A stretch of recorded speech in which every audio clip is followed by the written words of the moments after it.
Buenas tardes. El otro día tuvimos la oportunidad, la suerte, diría yo, de poder contar con dos especialistas sólidos del fenómeno OVNI aquí en España, Antonio Rivera y Juan José Benítez. Dos aspectos distintos de la investigación ufológica en este país. Antonio es ya una especie de tótem, es uno de los pilares de la investigación sobre los OVNIs aquí en España. Hombre serio, riguroso y con un prestigio enganado a pulso. Juan José es un hombre joven, un periodista, un hombre tremendamente activo que en pocos años ha conseguido también un prestigio no solo nacional sino también internacional por sus libros y sus reportajes sobre el tema OVNI. Son dos personas muy importantes dentro de este tema, dentro de esta materia. Por eso no quisimos perder la oportunidad, ya que estaban aquí, ya que contábamos con ellos, de seguir hablando del tema apasionante de los OVNIs, porque sabemos que ellos guardan muchas cosas en el tintero, porque tienen una experiencia directa, porque hablan con conocimiento de causa y porque probablemente, con toda seguridad diría yo, nos ampliarán el tema y nos dirán cosas que no sabemos y que nos interesará saber. Vamos a continuar pues charlando con ellos.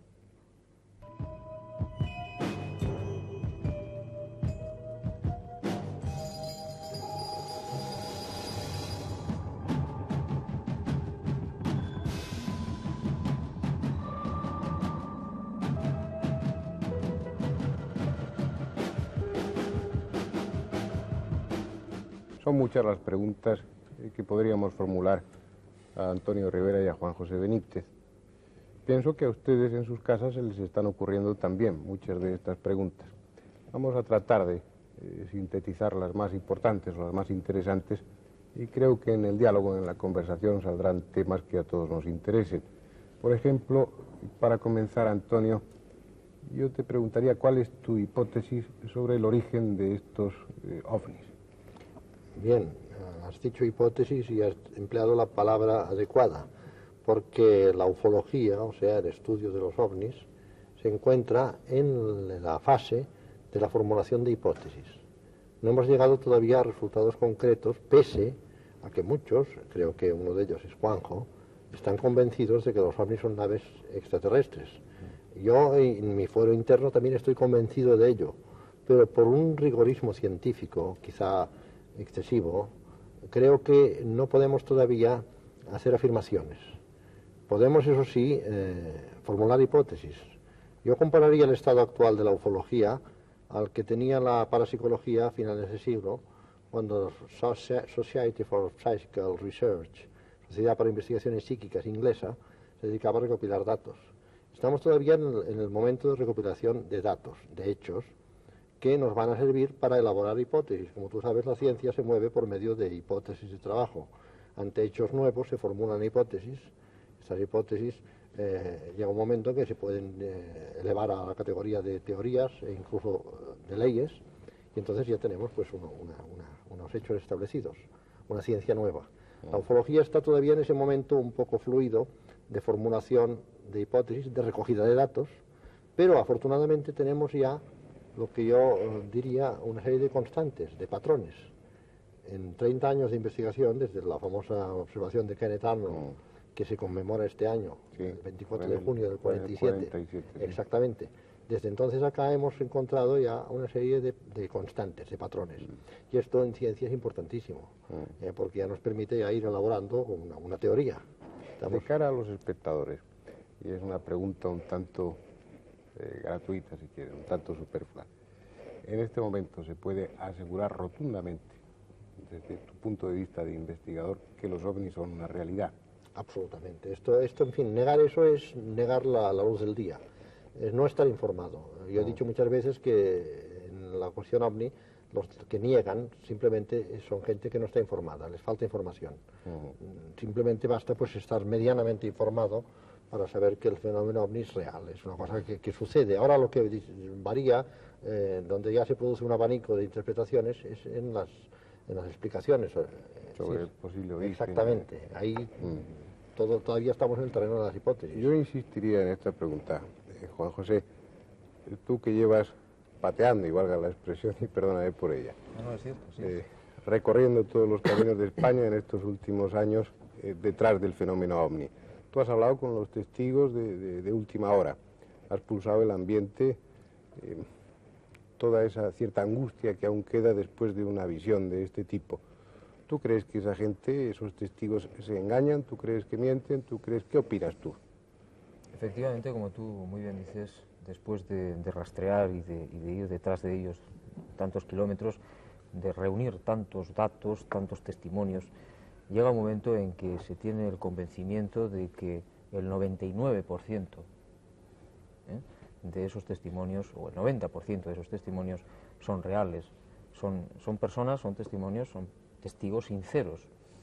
No se puede dudar ni siquiera de la capacidad de un campesino ni de la capacidad de un piloto de combate. Yo en eso soy bastante creo reacio a pensar que un campesino o un pescador, por su sencillez, nos van a interpretar mal el fenómeno. Todo lo contrario. Lo que ocurre indudablemente es que los pilotos o los técnicos en radar o los militares o los marinos de guerra, que los hay, que los han visto, españoles, pues tienen una formación más importante a la hora de calibrar lo que están viendo. Pero son sinceros, todos son sinceros generalmente. A estas alturas, cuando alguien ve algo que realmente le impresiona, es muy difícil inventar, sobre todo cuando se le somete a interrogatorios largos, como solemos hacer nosotros, porque queremos conocer la verdad, llegar al fondo. Es muy difícil que este hombre pueda sostener una mentira. Es muy difícil, francamente difícil. Y en el caso de que tengamos una duda, por supuesto lo rechazamos. El caso lo rechazamos. De acuerdo. Entonces tenemos ya una premisa que es válida para esta conversación, y es que los ovnis existen sin duda alguna. Volviendo a lo que te preguntaba antes, Antonio, ¿cuál crees tú? Tu opinión tiene un peso, puesto que llevas muchos años investigando y de una forma muy rigurosa. Tu opinión personal, y con el riesgo de equivocarte, por supuesto. Bueno, mi opinión... A nivel personal, ¿de dónde crees tú que procede? Mi opinión personal, en mi fuero interno, es decir, lo que llama más allá del simple método científico, yo creo, sinceramente, que los ovnis son vehículos de exploración extraterrestre, lo que mi querido amigo Farriols denominó VET, vehículo extraterrestre dirigido. Creo que es eso lo que son los ovnis. Ahora bien, en cuanto a su origen, ahí podemos quizá tener una dualidad o una trialidad, si es que se me permite el neologismo. Sí, te permite. Sí, de orígenes, porque hay una tipología de ocupantes, de seres que se han visto asociados al ovni en tierra, que precisamente es uno de los aspectos más apasionantes del fenómeno y que creo yo que es el que nos dará tarde o temprano la clave del mismo. Pues hay una diversidad de tipos humanos o humanoides que parecen apuntar hacia una diversidad también de orígenes. Yo tengo una modesta hipótesis sobre el origen de un determinado tipo de ocupantes, que son los de pequeña estatura, los humanoides de pequeña estatura y cabeza voluminosa, que es un tipo que se ha visto en todo el mundo, del que se ha hecho ya un retrato robot, es decir, porque responde a unas características morfológicas muy parecidas, y como decía muy bien Juanjo, muchas veces los testigos son gente de formación cultural muy baja, son campesinos, son labradores, son pastores, y esta gente es evidente que no se pueden inventar este tipo visto desde la Patagonia hasta Francia, por ejemplo, pasando por España. Allí hay algo real. Entonces yo tengo una hipótesis sobre el origen de este tipo determinado de ocupantes. Hay una cosa que los ufólogos llamamos el ciclo bienal. Cada 26 meses Marte y la Tierra están a la mínima distancia, están en lo que en astronomía se llama en oposición, y alrededor de esa fecha, desde 1947, que fue la primera gran oleada mundial, hemos tenido una sucesión de oleadas, es decir, periodos en que los avistamientos de ovnis se han multiplicado por el factor 10, ha sido unas 10 veces superior al normal. Y casualmente, y digo casualmente entre comillas, alrededor de esas fechas de oposición hay siempre las oleadas. Claro, esto para mí ya deja de ser casualidad cuando se repite más de 3 veces. Y se ha repetido más de 3 veces. Entonces, esto relaciona de una manera que parece de causa-efecto, causal, a los ovnis con Marte. ¿Qué pasa con Marte entonces? ¿Que los ovnis proceden de Marte? No sé, pero hay un caso norteamericano que si tú quieres te lo relato brevemente, porque quizás sea una pieza crucial para todo el enigma. Es el caso del granjero Gary Wilcox. Gary Wilcox era un muchacho, cuando ocurrió el caso, de 28 años, que vivía en el estado de Tioga, condado de Tioga, perdón, estado de Nueva York, y estaba abonando su campo el día 24 de abril de 1964, a las 10 de la mañana, cuando vio en lo alto de una loma un objeto brillante que él tomó por una nevera abandonada, un refrigerador abandonado. Acercándose con el tractor, vio que no era tal, sino que era lo que entonces tomó por un depósito de carburante de los que llevan los aviones bajo las alas. Se acercó, se apeó del tractor, se acercó, lo golpeó, daba un sonido metálico, era como de aluminio bruñido, observó que flotaba a medio metro del suelo y mientras estaba examinándolo vio salir de un lado a dos pequeños seres vestidos con un traje blanco brillante, uno de los cuales llevaba una bandeja de tierra. Se entabló entonces un diálogo que Gary Wilcox nunca supo si fue oral o mental o telepático, posiblemente fuera telepático, entre él y los dos humanoides. Estos le dijeron que venían del planeta que nosotros llamamos Marte. Es notable que el muchacho no se inmutara, es decir, que la serenidad que conservó durante todo el episodio. Yo lo felicitaría desde aquí, ¿no? Entonces, le añadieron que venían aquí cada 2 años y que venían en busca precisamente de muestras de nuestra vegetación, porque estaban estudiando nuestros métodos de cultivo para adaptarlos a su mundo, que se estaba quedando sin recursos alimenticios, porque hasta entonces sintetizaban sus alimentos en la atmósfera. Esto, claro, es muy abstruso y, como dice el profesor Schwartz, Bertolt Schwartz, que psicoanalizó a Gary Wilcox, le hizo una serie de test psicológicos, esto no estaba dentro de los esquemas mentales del muchacho. El muchacho de extracción campesina no podía saber nada sobre el ciclo bienal, etc. Por lo tanto, para mí esto nos da una clave muy importante y posiblemente termina de relacionar a los ovnis con Marte. Ahora, claro, ya sé que tú me dirás que las ondas Viking han demostrado que en Marte no hay vida, etc. Bien, no han demostrado nada. Han demostrado... No iba a decir tal cosa. Bueno, de acuerdo. Pero las ondas Viking, de las 3 pruebas que tú sabes biológicas que se hicieron, 2 de ellas dieron un resultado no positivo, sino demasiado positivo. Es decir, hubo un desprendimiento de oxígeno 10 veces superior al normal. Este desprendimiento de oxígeno podía ser producido por causas orgánicas o inorgánicas. Ahí está la duda, ¿no?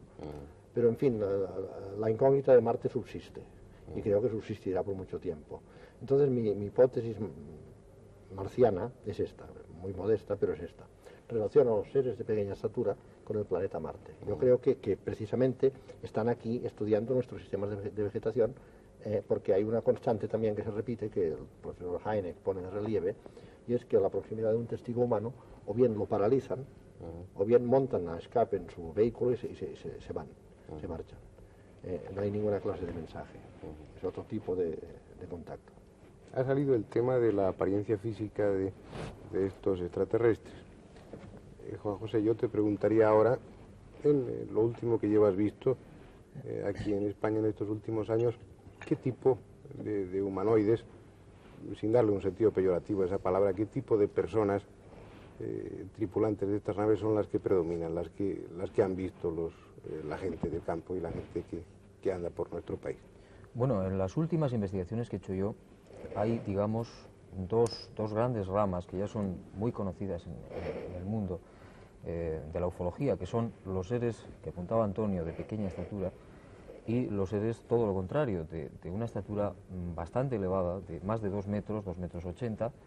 Entonces, de estos últimos es quizás de los que yo he encontrado más rastros en España en los últimos años, aunque hay un caso importantísimo de humanoides, de desembarco aproximadamente de 50 humanoides en un pueblecito de Sevilla que se llama Aznalcóllar, y en el que fue testigo precisamente un guarda de una finca.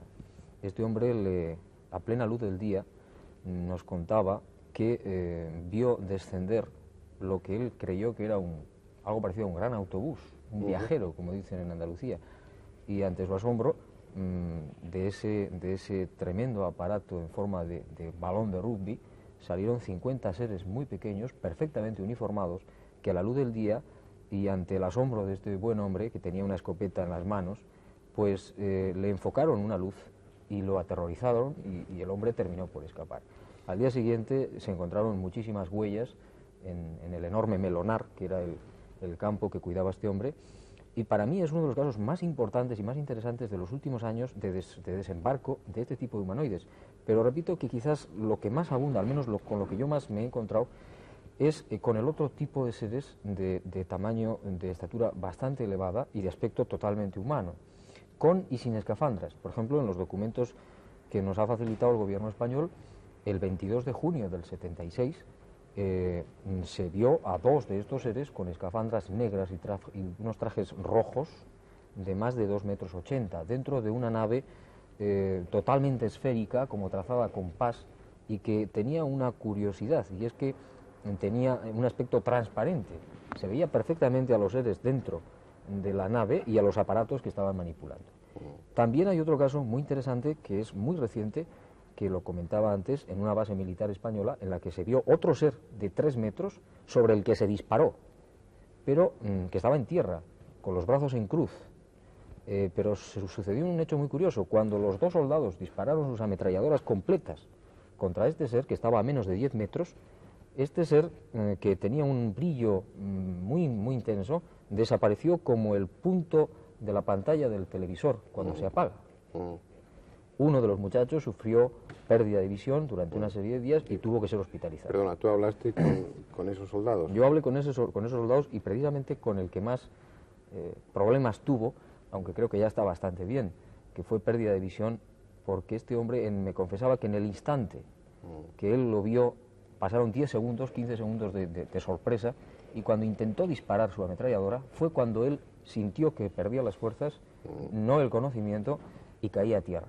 Y los otros 2 compañeros realizaron unas ráfagas de ametralladora contra ese ser. Luego hay otros casos, como el último de la zona de Gallarta, en la que uno de los testigos, durante 20 y tantos minutos, 4 noches seguidas, vio dentro de la cúpula de una de las naves de unos 25 a 30 metros a varios seres de aspecto humano, lógicamente humano, sin escafandras, que se movían, de acuerdo con lo que estaban realizando, pues de una forma totalmente normal. Ello a mí me lleva a pensar, y lo he apuntado alguna vez, que los seres que posiblemente habitan muchos de los astros de nuestra galaxia tienen que tener la misma configuración básicamente que la nuestra. Desde un punto de vista antropológico sí parece lo... Y eso a mí en el fondo me llena de esperanza. Lógico, ¿no? Se habló de eso también. Y entonces, incidiendo en ese punto, Antonio, te hago la pregunta a ti y luego te la voy a hacer a ti también. Vamos a ver. ¿Creéis que hay extraterrestres o tripulantes de estos vehículos mezclados entre nosotros en las ciudades, en los núcleos urbanos? Esta es una posibilidad que se ha debatido, hay quien lo cree, pero creo que nos faltan pruebas para afirmarlo. Está todo el controvertido asunto Humo, Sí. que sería precisamente una prueba a favor de esto, pero claro, sobre el asunto Humo sabemos muy poco, y lo mismo pueden ser extraterrestres que un montaje de la CIA o de la RAND Corporation. Sí. O sea que... Ahora, hay una cosa que ha dicho Juanjo que yo precisamente quería hacer una observación. Me ha hablado del caso este de Aznalcóllar, de los 50 humanoides. Precisamente entre Aznalcóllar y Castillo de las Guardas se sitúa el impresionante caso del viajante de comercio Adrián Sánchez Sánchez, que creo que fue entrevistado en televisión española. Este señor pues destrozó su modesto utilitario huyendo de Aznalcóllar al Castillo de las Guardias por una mala carretera, después de avistar una gigantesca nave nodriza posada en una vaguada, que creo que yo sepa es la única vez en que se ha visto una nave de estas características en el suelo. Se han visto muchas veces la gran nave nodriza en el aire. En la oleada francesa del 54 se vio varias veces. Recuerdo el caso de Vernon, por ejemplo, el caso de L'Eure, etcétera, Oloron, pero nunca se había visto en el suelo. En España tenemos la prioridad. Y luego también ha dicho otra cosa que me ha hecho pensar en un caso que yo viví estando en Bogotá después de mi asistencia al Congreso de Acapulco. Yo estaba dando unas conferencias en Bogotá, en Colombia, cuando ocurrió el extraordinario caso que tengo aquí en los periódicos colombianos, del piloto ciego, el joven piloto Manuel López, estaba pilotando una avioneta Cessna 150 sobre la sabana de Bogotá cuando se le situó un ovni a la derecha del ala, a la derecha del ala derecha, o sea, al extremo de la derecha, luego se le situó frente a la hélice y posteriormente bajo el tren de aterrizaje. Entonces el círculo de luces que había en torno a la cúpula de este aparato de 15 metros de diámetro, completamente en forma de dos platos encarados, le cegó. Y estuvo volando 1 hora y media ciegas.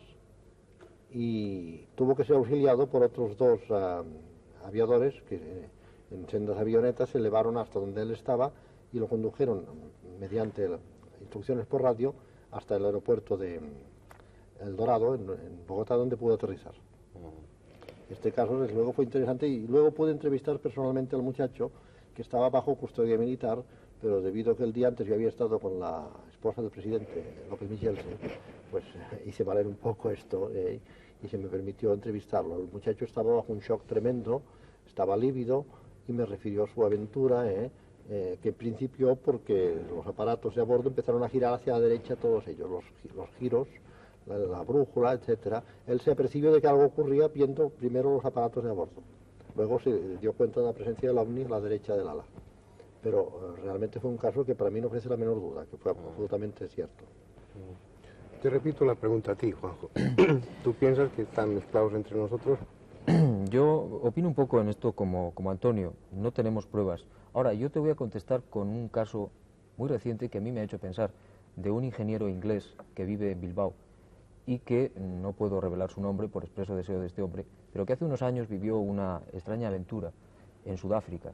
Este hombre me confesaba que en una noche, cuando él estaba probando un coche, tratando de cargar la batería era el coche de su mujer, se acercó a una montaña y alguien, un ser, le salió al paso en la oscuridad pidiéndole agua. Este hombre contó que llevó a este señor, que hablaba un inglés extraño, hasta un riachuelo donde con un bidón llenaron la lata de agua. Regresaron hasta la zona donde la había recogido y ante su asombro, este ingeniero, de una gran capacidad, observó que había un ovni, una extraña nave. Este hombre cuenta que entró con gran temor dentro del objeto y vio a 4 seres idénticos a este hombre, 3 de ellos de pie, atendiendo a un cuarto que estaba tumbado en un sillón circular, corrido alrededor de la nave, porque habían tenido algún problema en la entrada en la atmósfera. Entonces, cuando yo le pregunté por las características de estos seres, me dijo que eran aproximadamente de 1,60, que llevaban, eso sí, que fue un poco lo que a él le asombró, unas batas de laboratorio por debajo de las rodillas, de un extraño color blanco, pero que todo su aspecto, salvo la frente, que era un poquito más despejada y que no tenían barba, era absolutamente normal. Esto a mí me lleva a pensar de que quizás pudiera ser, no tenemos por qué rechazarlo, el que indudablemente pudiera tratarse de algo realmente posible. Ahora, no tenemos pruebas. Es posible, y yo os haría una última pregunta, que pienso que está en el ánimo de muchos de ustedes. La haré también primero a Antonio. ¿Has visto algún ovni? Pues sí, en 3 ocasiones. Pero no me hacía falta verlo para estar convencido de que el fenómeno es real. Perdón. Juanjo, ¿has visto tú algún ovni? Pues a mí me da verdadero apuro decirte que sí. ¿Por qué? Me da apuro porque creo que no es lo más importante en una labor divulgadora, como pueda ser más o menos la nuestra, el aportar pruebas personales. Creo que es algo que realmente queda dentro de sí como importante convencimiento. Los he visto a unos 250 metros en unas circunstancias muy especiales y posteriormente en España en varias ocasiones más, afortunadamente para mí siempre en compañía de otras personas. Es una pregunta obligada porque estoy seguro de que muchos de ustedes se estarían preguntando lo mismo. A mí no me lo preguntéis porque yo no os lo voy a decir. Muchas gracias por estar aquí con nosotros y ya os engancharemos en alguna otra ocasión y también os exprimiremos como hoy. Muchas gracias. Gracias.